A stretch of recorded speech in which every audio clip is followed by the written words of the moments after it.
코젤이 촉감이 좋다고 하면서 식염수로 수술할 경우보다 적게는 한 10만 원, 많게는 10만 원까지 더 받습니다. 사실은 촉감 차이가 없는데도요.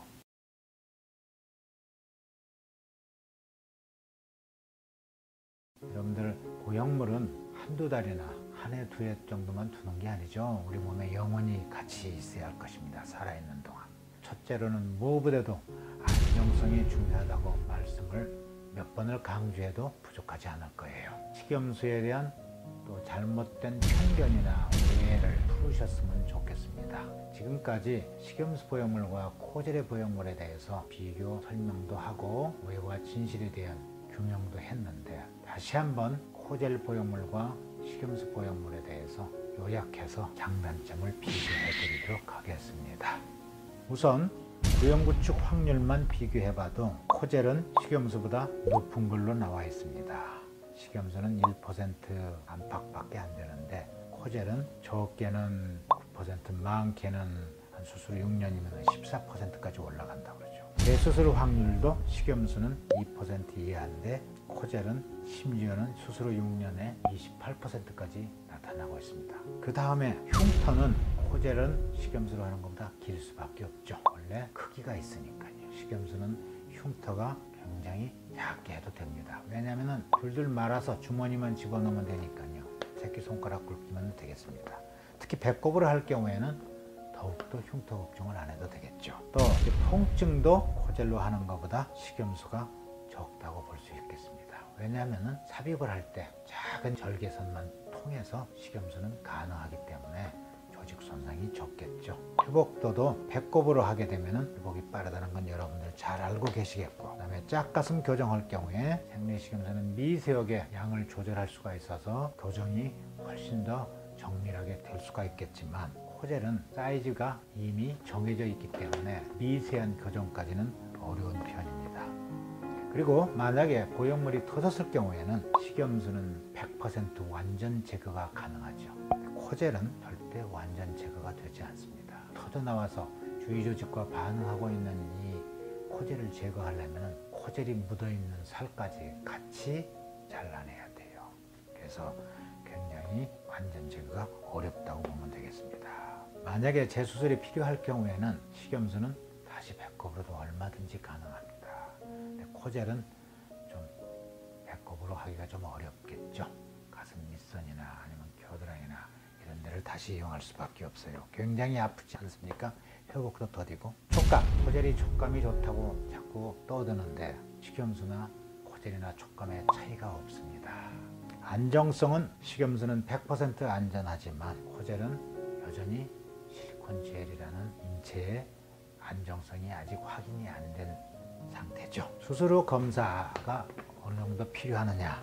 식염수는 인체 안전하기 때문에 특별한 문제가 없는 한 검사가 필요가 없습니다. 하지만 코젤은 인체에 해로울 수가 있기 때문에, 특히 코젤이 안에서 터지거나 새가지고 주위 조직하고 문제를 일으키는지 안 일으키는지를 확인해야 되기 때문에 수술 후 3년 지난 뒤부터는 매 2년마다 MRI 검사, 유방암 정밀 검사를 반드시 필수적으로 하도록 법으로 정해져 있습니다.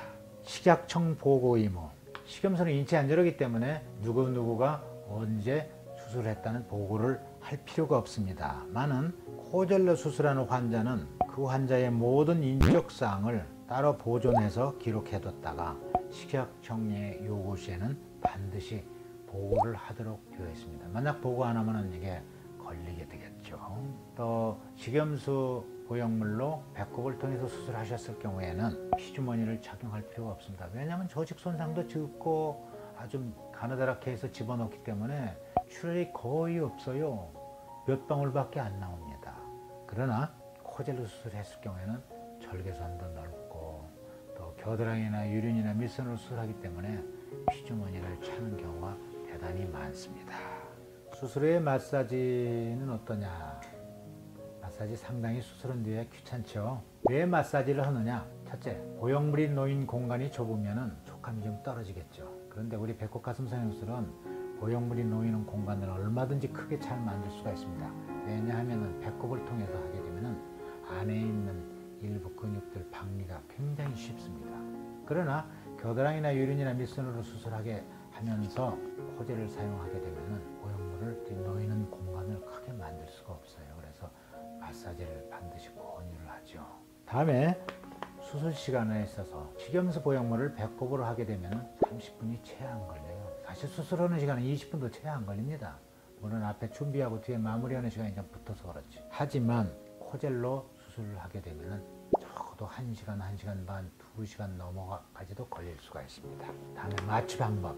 마취 방법에 있어서는 배꼽 가슴선에서는 아까 말씀드린 바와 같이 수술 시간이 20분 내로 굉장히 짧고 주위 조직 손상이 거의 없기 때문에 별로 아프지가 않아서 수면 마취로도 얼마든지 가능합니다. 많은 코젤로 수술하실 경우에는 보형물 놓이는 공간을 박리도 많이 해야 되고 절개선도 높고 또 겨드랑이나 유린이나 밑선을 수술하게 되면 굉장히 아프기 때문에 반드시 전신 마취를 하게 됩니다. 이상과 같이 식염수 보형물과 코젤 보형물에 대해서 비교 분석한 결과를 말씀드렸습니다. 이제 여러분들 생리식염수 보형물에 대한 안 좋다는 편견과 오해를 푸시고 가장 인체에 안전한 식염수 보형물을 사용해 주실 수도 있기를 바라겠습니다.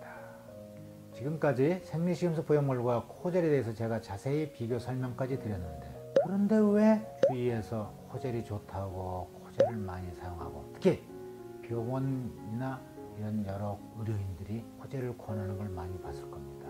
이유는 간단해요. 코젤이 촉감이 좋다고 하면서 코젤 비용을 식염수 보형물 비용보다 훨씬 더 높게 책정을 합니다. 사실은 조금 차이가 없는데도요. 그래서 식염수로 수술할 경우보다 적게는 한 10,000원, 많게는 10,000원 원까지 더 받습니다. 그래서 웬만한 병원에서 아마 코젤을 권하고 있을 것입니다. 이것이 잘못된 거예요.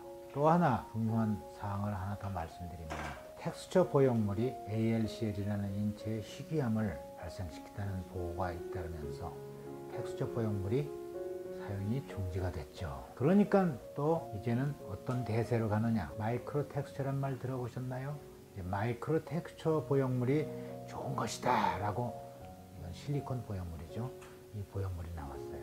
여러분 생각해 보십시오. 표면이 아주 너무 거친 그런 텍스처 보형물이 희귀암을 일으키는데, 그 거칠고 거친 표면을 좀 약간 몽글게 해가지고 마이크로하게 텍스처를 입혔다고 해서 이게 희귀암을 일으키지 말라는 보장이 있겠습니까? 아직까지는 이 마이크로 텍스처 보형물이 안전하다는 그런 논문이나 확증은 없습니다.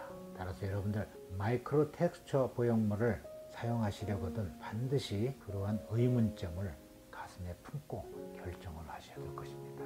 과연 마이크로 텍스처가 기존의 텍스처 보형물보다 얼마나 안전한지는, 이거는 저의 생각에는 의문이 간다고 말씀드릴 수가 있겠습니다.